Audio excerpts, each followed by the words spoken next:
Les damos la bienvenida a esta tercera capacitación docente en relación a estrategias didácticas. Mi nombre es Camila Díaz, soy profesora de biología y me acompaña Carolina Rivademar, también profesora de biología. Hoy en esta capacitación vamos a trabajar sobre una estrategia didáctica llamada resolución de problemas. Vamos a definir qué es un problema.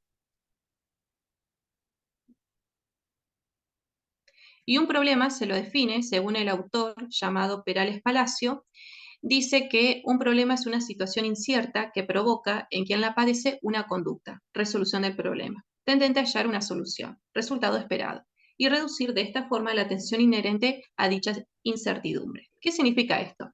Que debemos enfrentar a ciertos problemas. Uno de ellos puede ser cuando queremos diseñar una clase experimental y necesitamos un laboratorio. Pero lamentablemente nos enfrentamos a un problema en donde la escuela no tiene laboratorio. Entonces, lo que hacemos es hallar una solución frente a ese problema, que en este caso es elaborar esa clase experimental en el aula. Es decir, que resuelvo y tal. Muy bien, vamos a presentar ahora un ejemplo de problemas. Un ejemplo, por lo tanto, luego vamos a abordar las características pertinentes de este ejemplo. Para el primer momento, el docente les va a pedir a sus alumnos que formen grupos de 4 integrantes y les propone Martín trabaja en una pizzería y todos los días prepara la masa de las pizzas con los siguientes ingredientes que son harina, agua, sal, azúcar y agua tibia. Sin querer a la masa le puso más levadura de lo normal y por lo tanto la masa no leuda. Sabrina, ayudante de cocina de Martín, le dice que la levadura murió y por eso no leudó la masa. Ante esta información, Martín le pregunta, ¿la levadura muere? Sí, le responde Sabrina, porque la levadura es un hongo que se caracteriza por ser un ser vivo que tiene funciones vitales. Luego de realizar la lectura de esta situación, responder en grupo. ¿Qué quiere decir que un ser vivo tenga funciones vitales? Intercambiar ideas entre los grupos y hacer una lista en el pizarrón sobre las funciones vitales que surjan del debate.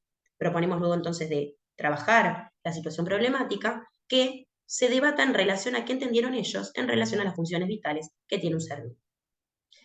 Se realiza el intercambio de ideas luego de responder a la consigna y se llega a la necesidad de comprobar las funciones vitales que tiene la levadura para caracterizarla como un ser vivo. Y para ello la docente les propone un diseño experimento. Para el diseño experimento se les presenta a cada grupo los siguientes materiales: levadura fresca, sal, una cucharadita, de plástico. Podrían ser más de un vaso, en este caso ponemos uno, pero podrían ser más de un vaso. 2. Luego de observar los materiales, diseñar un experimento que compruebe que la levadura es un ser vivo. 3. Luego de realizar el experimento, responder el siguiente cuestionario. A. Describa las características que tiene la mezcla de tu vaso al diseñar el experimento. Por ejemplo, color, textura, turbiedad. Solamente con mirar el experimento tendrían que hacer una descripción básica de lo que están observando, ¿sí? B. Luego de realizarlo, ¿qué cambios hubo o qué observaste? Anotar. Reiteramos el registro en la carpeta, ¿no? De lo que están observando, antes y después de la realización del experimento. C. ¿Cuál creen que de todos los ingredientes la levadura se alimenta?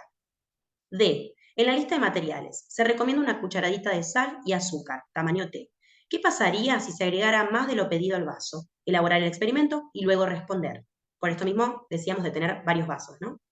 E. En el experimento se utiliza agua tibia. ¿Qué pasaría si en vez de agua tibia se usara agua fría y agua hirviendo? Elaborar el experimento y luego responder. Finalmente se comunican los resultados de todos los grupos en un debate, donde se intercambian ideas entre los estudiantes, retomando la lista de funciones vitales del segundo momento de puesta en común, para ver cuáles de ellas se encontraron o se demostraron con la experimentación. Ahora sí, dado todas sus características. Bien, las características que debe tener una actividad con resolución de problemas. En primer lugar, los estudiantes, ¿sí? Esto significa que tiene que despertar un interés, una motivación para poder encontrar una solución frente al problema que se plantea. Otra de las características es que el problema debe estar relacionado a fenómenos que suceden en la vida cotidiana, como por ejemplo, en el ejemplo que mencionaba la profesora Camila Díaz, cuando Martín se encuentra elaborando justamente la masa de las pizzas y al ponerle más levadura de lo normal, lamentablemente esa masa no leudó. Tengan en cuenta que este fenómeno cotidiano también suele ocurrir en casa, cuando mamá hace pan casero, hace alguna torta o tortas fritas y bueno, y la masa no eleuda. Después, otra de las características es que requiere en los estudiantes la indagación y diseñar experimentos. ¿Esto qué significa? Que requiere en el alumno el poder indagar, el poder hacerse preguntas y a su vez diseñar justamente eh, un experimento con materiales que el docente le proporciona para poder hallar una solución al problema. Otra de las características es que la actividad debe permitir habilidades como la comparación, explicación y razonamiento. ¿Qué significa esto? Por ejemplo, en la actividad que nos compartía la profesora Camila, comparar. En el caso del agua, se recomienda el agua tibia, pero ¿qué pasaría si usamos agua fría o agua hirviendo? Lo mismo sucedería en la explicación si agregamos más soluto, es decir, si agregamos más de una cucharadita de sal o más de una cucharadita de azúcar, explicar qué sucedería con la levadura. Otra de las características es que la actividad debe tener varias soluciones y no una única solución. ¿Por qué? Porque si no, no sería una actividad de resolución de problemas. Es importante que en toda actividad de resolución de problemas las preguntas sean preguntas abiertas y no preguntas cerradas. Y que toda actividad de resolución de problemas pueda tener más de una solución y no una única solución, porque si no tampoco sería una actividad buena de resolución de problemas. Por último, tenemos que la actividad que se presenta en varios formatos. Es decir, que se puede presentar por medio de una analogía, se puede presentar por medio de un video, se puede presentar también a través de un experimento y analizar el mismo, así como también el análisis de un texto.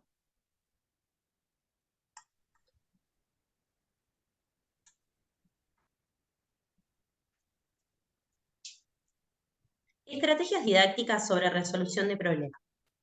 Podemos utilizar para tratar de explicar, por ejemplo, fenómenos cotidianos. Al desayunar, en la taza de té se observa un vapor blanco. En otoño, las gotas de aceite se observan en el agua hirviendo, por ejemplo, cuando hervimos con aceite para hacer fideos. La idea es problematizar situaciones cotidianas para que los alumnos puedan encontrar múltiples soluciones manejando ellos las variables que quieren trabajar, o sea, las variables y también los materiales, ¿no? Si quieren hacerlo a través de una experiencia de laboratorio, si quieren hacerlo a través de investigación y explicación, siempre se presentan diferentes tipos de soluciones, recordemos eso, ¿no? La característica principal de la resolución de problemas, que los alumnos puedan presentar diversas posibles soluciones ante el fenómeno, ante el problema.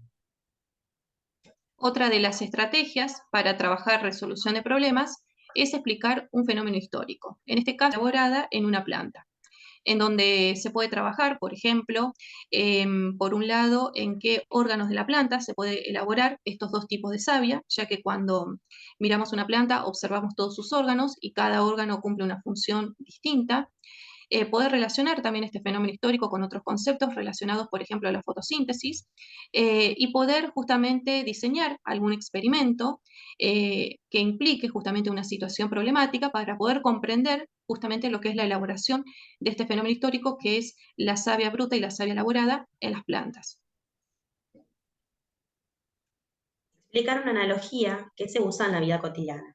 En el lenguaje cotidiano se suele utilizar la frase, la cigüeña les regala a mamá y papá un hermanito para ellos, para explicar a los hijos por qué tienen un hermano o hermana. En este caso podríamos problematizar, digamos, esta analogía que intentan utilizar los padres en la vida cotidiana para explicar a sus hijos por qué tienen un hermano o una hermana, para trabajar el concepto de reproducción, para trabajar el concepto de fecundación, el concepto de desarrollo embrionario, el concepto de implantación, podríamos trabajar embarazo, hasta algunas actividades en relación a la ESI. La idea es explicar esta analogía, ¿sí?, a través de un problema y que los alumnos puedan problematizar de forma diversa dicha explicación. Otro de los ejemplos también que se pueden usar para explicar una analogía que se usa en la vida cotidiana es, en el lenguaje cotidiano se suele decir, me voy a dormir para recargar energías. Para explicar de una manera sencilla que la falta se puede problematizar esta situación, ¿sí? Donde se puede encarar por un lado qué es el sueño, cómo se produce, y después qué es la energía y cómo se produce la misma.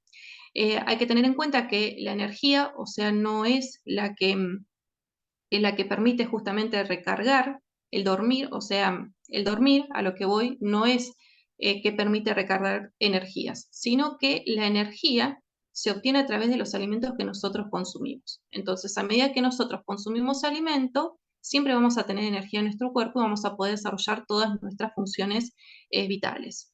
Pero cuando estamos durmiendo, justamente, es donde más energía, este ejemplo, y poder llegar justamente a una solución.